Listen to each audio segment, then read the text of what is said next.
नमस्कार, देवभूमि समाचार में आप सभी का स्वागत है। मैं हूं आपके साथ प्रज्ञा मिश्रा।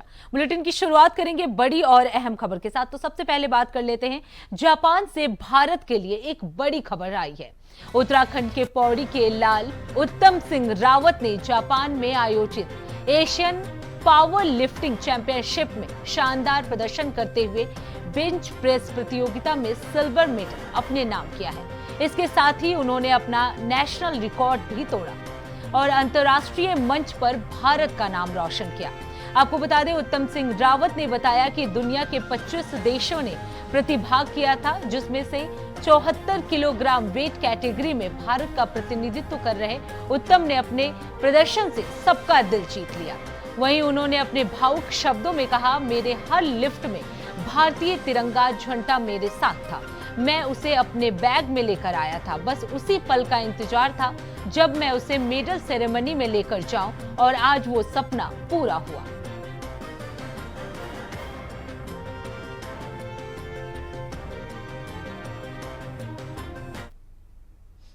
अब रुक करते हैं अगली खबर की। नई दिल्ली में उत्तराखंड के मुख्यमंत्री पुष्कर सिंह धामी ने केंद्रीय कृषि मंत्री शिवराज सिंह चौहान से मुलाकात की और प्रदेश की कृषि और उससे जुड़ी योजनाओं के बारे में विस्तार से चर्चा की। उन्होंने अनुरोध किया कि कई मुद्दों पर उन्होंने चर्चा किया। इस दौरान कृषि मंत्री शिवराज सिंह ने कृषि संबंधी योजनाओं के लिए लगभग 3800 करोड़ रुपए की सहमति प्रदान की, जिसके लिए सीएम धामी ने केंद्रीय कृषि मंत्री शिवराज सिंह चौहान का आभार भी व्यक्त किया। वहीं केंद्रीय कृषि मंत्री का ये सहयोग राज्य के कृषि क्षेत्र को आत्मनिर्भर और आधुनिक बनाने की दिशा में एक महत्वपूर्ण कदम सिद्ध होगा। वहीं इस दौरान सीएम धामी ने जंगली जानवरों से कृषि की उपज की सुरक्षा, फार्म मशीनरी बैंक की स्थापना के माध्यम से कृषि यंत्रीकरण को प्रोत्साहन, स्टेट मिलेट मिशन के प्रभावी संचालन और बीज आपूर्ति प्रणाली को सशक्त बनाने के सहयोग का भी आग्रह किया।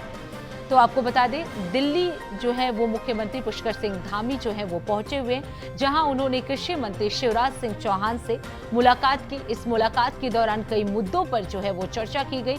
इसके साथ ही राज्य के लिए 3600 करोड़ के आसपास सहमति जो है वो प्रदान की गई। कई योजनाओं के लिए 3800 करोड़ रुपए जो है वो दिए गए राज्य को।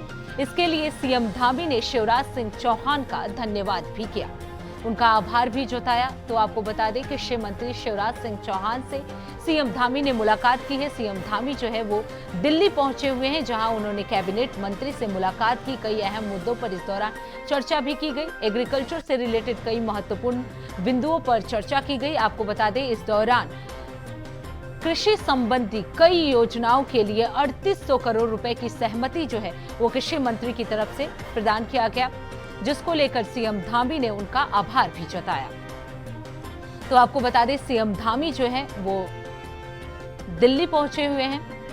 वहीं इस खबर पर ज्यादा जानकारी देने के लिए हमारे साथ अभय कैंतुरा जुड़ चुके हैं। अभय, सीएम धामी जो है वो दिल्ली पहुंचे हुए हैं और इस दौरान उन्होंने शिवराज सिंह चौहान से भी मुलाकात की। किन किन मुद्दों पर इस दौरान चर्चा हुई और क्या कुछ सहयोग कृषि मंत्री की तरफ से सीएम धामी को मिला?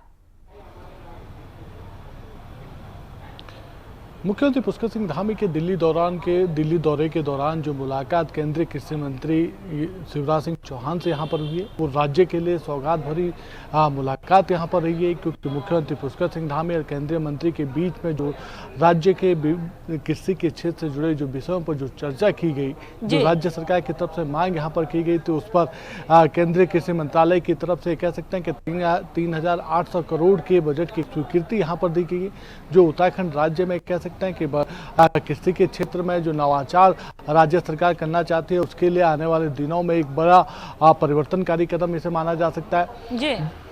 राज्य में कृषि और उद्यान के क्षेत्र में जो कृषि और बागवानी के क्षेत्र में जो राज्य सरकार काम करना चाहती है, उन योजनाओं के लिए इस बजट से ये कह सकते हैं कि एक मदद यहाँ पर मिल पाएगी। साथ ही जो पहाड़ी क्षेत्रों में, खासतौर पर पहाड़ी क्षेत्रों में जो जहाँ पर छोटी छोटी जोत वहाँ पर किसानों की होती है, उन जगहों पर जो जंगली जानवरों से जो फसलों को बड़ा नुकसान होता है, उस दिशा में भी इस बजट से काम करने के लिए कहा गया है, ताकि उन किसानों की फसलें सुरक्षित रह सके, उन किसानों की जो आर्थिक स्थिति है वो मजबूत यहाँ पर हो सके।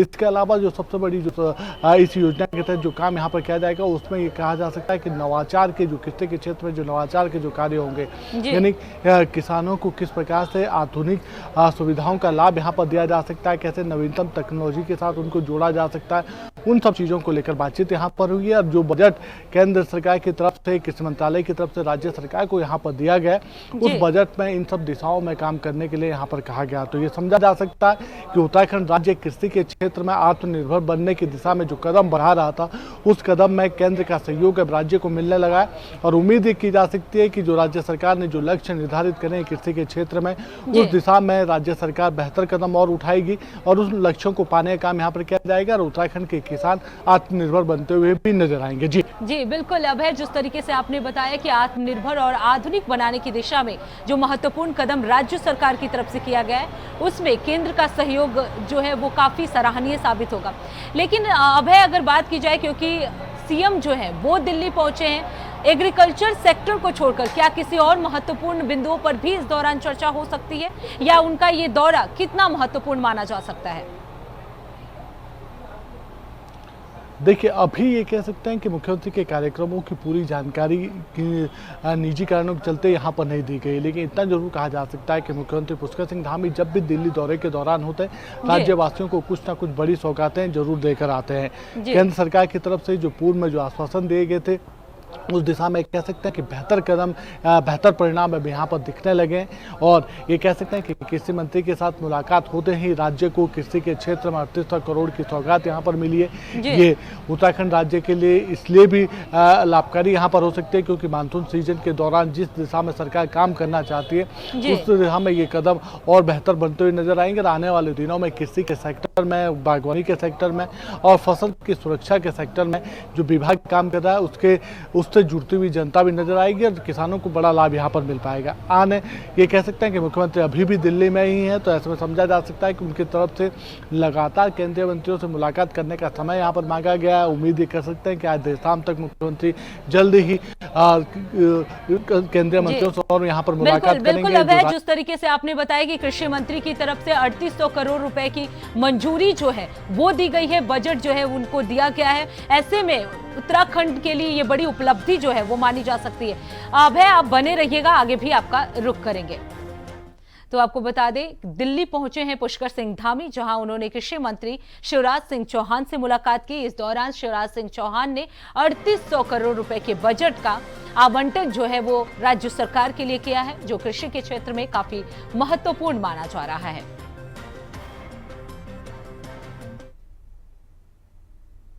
अब रुक कर लेते हैं अगली खबर की। खबर देहरादून से है, जहां मौसम विभाग ने भारी बारिश को लेकर चेतावनी जारी की है। मौसम विभाग ने देहरादून, चंपावत, नैनीताल, बागेश्वर के लिए चेतावनी जो है वो जारी कर दी है। भारी बारिश के साथ आकाशीय बिजली गिरने का भी अलर्ट जो है वो जारी किया गया है। आपको बता दें, साथ ही जिला प्रशासनों को एहतियात बरतने के निर्देश भी दिए गए हैं। तो मौसम विभाग ने बारिश की चेतावनी जो है वो जारी की है। देहरादून समेत कई जगह पे भारी बारिश की आशंका जो है वो जताई जा रही है, जिसको लेकर जिला प्रशासन की तरफ से एहतियात बरतने के निर्देश दिए गए हैं।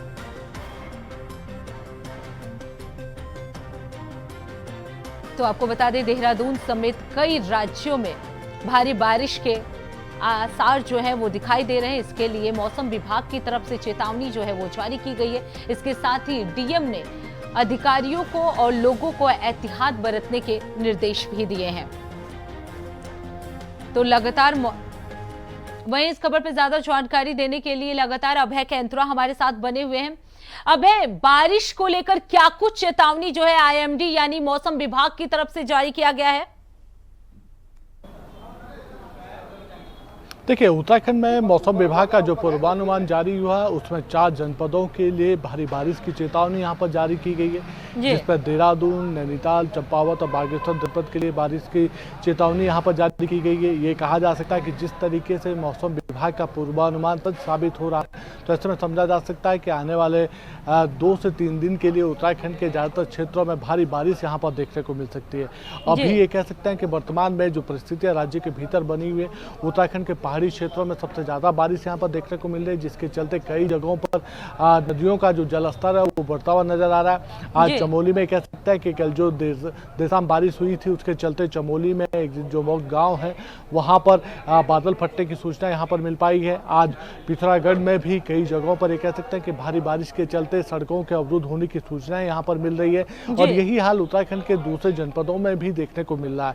ये कहा जा सकता है कि जिस प्रकार से मौसम विभाग ने अपनी एडवाइजरी यहाँ पर जारी करी है, पूर्वानुमान जो जारी किया गया, उसके अनुसार जिला प्रशासन है उनको ज्यादा एहतियात बरतने के लिए यहाँ पर कहा गया है। खासतौर पर जिन क्षेत्रों में आकाशीय बिजली चमकने और भारी बारिश की चेतावनी दी गई है, उन जनपदों में खासा एहतियात बरतने के लिए यहाँ पर कहा गया है। साथ ही आपदा प्रबंधन विभाग की जो टीमें हैं उनको भी अलर्ट मोड पर यहाँ पर रखा गया है, ताकि अगर कोई भी अप्रिय घटना घटती है या प्राकृतिक आपदा आती है तो फिर जो आपदा बचाव जो राहत के जो काम वहाँ पर होने वो त्वरित गति से वहाँ पर किए जा सके। जैसे इस समय कह सकते हैं कि चमोली में जहाँ पर बादल फटने की सूचना मिली है, वहाँ पर एसडीआरएफ की टीम को रवाना कर दिया गया है, ताकि जो लोग इससे प्रभावित जो लोग हैं उनको वहाँ पर बचाया जा सके, उनको राहत वहाँ पर पहुँचाई जा सके। इसी प्रकार से कह सकते हैं कि दूसरे जनपदों के लिए भी मौसम विभाग की तरफ से जो एडवाइजरी जारी की गई है, जो पूर्वानुमान जारी किया गया, उस पर जिला प्रशासनों को एहतियात बरतने के लिए कहा गया है। अब देखना यही होगा कि आसमान से जो बारिश बरस रही है, जो उत्तराखंड के लिए आफत की बारिश बनकर आ रही है, उससे जिला प्रशासनों की जो रणनीतियां हैं वो किस प्रकार से राहत पहुंचा पाती है, जनता कितनी राहत महसूस कर पाती है। जी बिल्कुल अभय, जिस तरीके से आपने बताया कि अब देखना ये होगा कि आखिर प्रशासन की तरफ से जो अलर्ट जारी किए जा रहे हैं, जो व्यवस्थाएं की जा रही है, वो कितना कारगर साबित होता है। लेकिन अभय, अगर बात की जाए, जैसा कि आपने बताया कि पहाड़ी क्षेत्र जो है वो काफी सेंसिटिव है, तो वहां के लोगों के लिए क्या कुछ व्यवस्थाएं की गई हैं? क्या उन्हें नीचे के एरिया में शिफ्ट किया जा रहा है या इस तरह की कोई जानकारी? देखिए, सबसे बड़ी बात है कि जिन जगहों पर ये कह सकते हैं कि जहां पर गदेरे हैं या फिर नदियों का जो जलस्तर बढ़ता हुआ नजर आ रहा है, उन जगहों पर लोगों को पहले ना जाने की सलाह वहां पर दी जा रही है। जो बस्तियां वहां पर बसी हुई है उनको सुरक्षित स्थानों पर शिफ्ट करने का काम जिला प्रशासन की तरफ से किया जा रहा है। इसके अलावा जैसे जहां पर बादल फटने की सूचनाएं होती है, तो उसके आगे का जो क्षेत्र, जो प्रभावित क्षेत्र कहा जा सकता है, जहां तक ये कह सकते हैं कि उसका दायरा वहां पर बढ़ सकता है, उन जगहों पर भी लोगों को अलर्ट रहने के लिए कहा जा रहा है, ताकि जैसे ही कोई खतरा महसूस हो वो सुरक्षित स्थानों पर वहां पर पहुंच सके। साथ ही सड़कों पर, खासतौर पर जो आवागमन के जो मुख्य जो साधन है, वहाँ पर जो यात्रा मार्ग हैं, चाहे वो दूसरी सड़कें हैं, वहाँ पर भारी बारिश की दिशा में ये कह सकते हैं कि यात्रा न करने की सलाह वहाँ पर दी जा रही है, ताकि जनता को किसी प्रकार की परेशानी का सामना न वहाँ पर करना पड़े। लेकिन जिस प्रकार से सड़कें अवरुद्ध हो रही है, जिस प्रकार से ये कह सकते हैं कि भारी बारिश के चलते परेशानियाँ जनता के सामने आ रही है, ऐसे में जो जनजीवन है, जनता का जो सामान्य जनजीवन है वो अस्त व्यस्त होता हुआ नजर आ रहा है, और जो जनता की जो परेशानियां और बढ़ती हुई नजर आ रही है। जी बिल्कुल अभय, जिस तरीके से बता रहे हैं आप कि लगातार लोगों की परेशानियां जो है वो बढ़ती हुई नजर आ रही है। अब देखना ये होगा कि प्रशासन जो है वो कितने अच्छे तरीके से इस चीज को मैनेज कर पाता है। बहुत बहुत धन्यवाद अभय, इस खबर पे विस्तार से जानकारी देने के लिए। तो देहरादून समेत कई जगह पे भारी बारिश का अलर्ट जो है वो जारी किया गया है। अब रुक करते हैं अगली खबर की। खबर देहरादून से है, जहां देर रात भारी बारिश के चलते कारगी ग्रांट में हालत बेकाबू हो गए। आपको बता दें, देर रात देहरादून और उसके आसपास के क्षेत्रों में भारी बारिश हुई, जिसके बाद बरसाती पानी घरों में घुसने से जनता की मुश्किलें बढ़ गई हैं। तो भारी बारिश के चलते कारगी ग्रांट में यह हालत जो है वो बेकाबू हो गए हैं। देहरादून और आसपास के क्षेत्रों में भारी बारिश के चलते लोगों की मुश्किलें जो है वो बढ़ती हुई नजर आ रही है।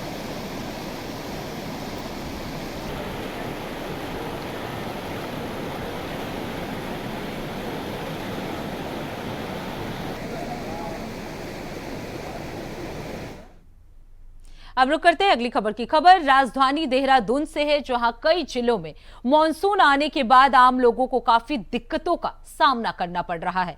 कई जगहों पर लैंडस्लाइड होने से काफी नुकसान भी हुआ है, तो वहीं कई जगहों पे और कई सड़कों को काफी नुकसान भी पहुंचा है। ऐसे में मुख्यमंत्री पुष्कर सिंह धामी ने अधिकारियों को निर्देश दिए गए हैं। मौसम विभाग की ओर से लोगों से भी अपील की गई है कि बारिश के समय यात्रा करने से बचें। वहीं पहाड़ी इलाकों में यात्रा काफी सतर्कता से करने के निर्देश जो हैं वो दिए गए हैं।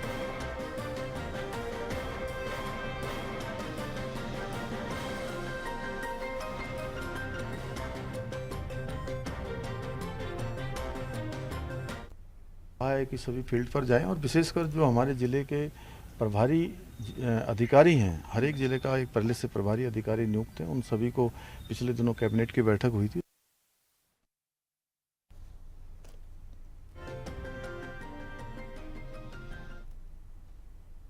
अब रुक करते हैं अगली खबर की। खबर चमोली से है, जहां मूसलाधार बारिश से क्षेत्र में तबाही मची हुई है। अधिक बारिश के कारण कई जगहों पर पानी का बहाव इतना तेज था कि जन धन की हानि हो गई। इस दौरान प्रशासन की टीम राहत और बचाव कार्य में जुटी हुई है। आपको बता दें, वही तेज बारिश से मार्गों का आवाजाही काफी प्रभावित हुआ है। सड़कें भी जगह जगह जमींदोज हुई हैं। वहीं संपूर्ण घाटी का जिला मुख्यालय से संपर्क टूट गया है।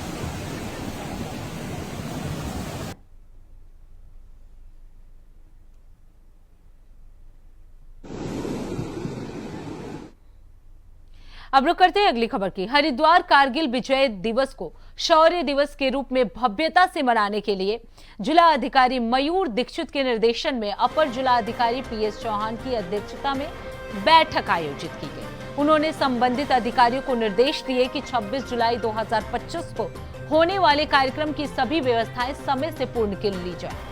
शहीद सैनिकों की वीर नारियों और परिजनों को कार्यक्रम स्थल तक लाने के लिए रुड़की और हरिद्वार के उप जिला अधिकारियों को नोडल अधिकारी नामित किया गया है। आपको बता दें, परिवहन व्यवस्था की जिम्मेदारी आरटीओ को सौंपी गई है। साज सज्जा, जलपान, सफाई, साउंड सिस्टम, निबंध, स्लोगन प्रतियोगिता और हॉकी मैच की तैयारियों के निर्देशन संबंधित विभागों को दिए गए हैं। वीर नारियों को शॉल भेंट करने हेतु शहीदों की सूची तैयार करने के निर्देश दिए गए हैं। कार्यक्रम में एनसीसी कैडेट भी शामिल होंगे। आपको बता दें, बैठक में सभी विभागों से समन्वय यानी कोऑर्डिनेशन के साथ कार्य कर कार्यक्रम को सफल बनाने का भी आह्वान किया गया। कारगिल विजय दिवस जो कि 26 जुलाई को मनाया जाता है शौर्य दिवस के तरह से, ये तो सबको पता ही है कि 26 जुलाई 1999 में हमने जीत हासिल करी थी भारतीय सेना में, और उस समय से अभी हर साल 26 जुलाई को कारगिल विजय दिवस शौर्य दिवस के रूप में मनाया जाता है। आज जो बैठक आहूत हुई है कि उसी के संबंध में सभी संबंधित विभागों को सबके कार्य दे दिए गए हैं, और ये बहुत खुशी की बात है कि डीएम सर और एडीएम सर जिन्होंने अभी बैठक ली है कि वो इसको बहुत ही हर्षोल्लास के साथ और बड़े पैमाने से करना चाहते हैं। तो ये देखकर मुझे एज जिला सैनिक कल्याण अधिकारी मुझे बहुत ही अच्छा लग रहा है कि इस बार भी हर वर्ष से भी और ज्यादा अच्छा हम करने जा रहे हैं। अब रुक करते हैं अगली खबर की। खबर देहरादून से है, जहां जिला अधिकारी सविन बंसल ने स्मार्ट सिटी मिशन और सरकार की विकास योजनाओं को लेकर कहा कि हमारा उद्देश्य योजनाओं को लाभ अंतिम व्यक्ति तक पहुंचाना है। उन्होंने बताया कि शहर में बुनियादी ढांचे को मजबूत किया जा रहा है और नागरिक सुविधाएं लगातार बेहतर की जा रही है। डीएम ने आगे ये भी कहा कि जन भागीदारी से ही स्मार्ट सिटी का सपना साकार हो सकता है। प्रशासन तत्परता से काम कर रहा है ताकि हर योजना का प्रभाव जमीन पर भी दिखे। राजधानी देहरादून के जिलाधिकारी सविन बंसल साहब हमारे साथ मौजूद है। सर को आज सम्मानित किया गया है उत्कृष्ट कार्यों के लिए। राजधानी देहरादून में जिस तरीके से सर ने काम किए हैं, सर किस तरीके से देखते हैं आज आपको लोक रत्न सम्मान दिया गया है, किस चीज़ का परिणाम आप इसे मानते हैं? देखिए, ये बहुत बड़ा सम्मान है, और जैसा मैंने शेयर किया है कि ये हम जो हमारी ड्यूटी है, रिस्पॉन्सिबिलिटी है, और मैं अपने आप को इस सम्मान के लायक नहीं समझता। और मैं ऐसे मंचों का बहुत आभार व्यक्त करता हूँ कि जो हम अपनी ऑर्डिनरी ड्यूटीज़ और रिस्पॉन्सिबिलिटीज़ का निर्वहन कर रहे हैं उसके लिए हमें अवार्ड से सम्मानित किया जा रहा है। तो इसके कई सारे इंटरप्रिटेशंस हैं कि लोक सेवा में हमें अपने जो हमारे अधिकारी हैं, हमारे कर्मचारी हैं, उनको और ज़्यादा सेंसिटिव होने की आवश्यकता है और ज़्यादा सिंसियर होने की आवश्यकता है, क्योंकि ये हमारे सामाजिक वर्ग में एहसास है कि कहीं ना कहीं पर हमारा जो कैंपस है, जो कंपस है हमारा ड्यूटीज़ का, मॉरल कंपस हो या सिंसेरिटी इंडेक्स है, वो लूज़ हो रहा है, मिसिंग है।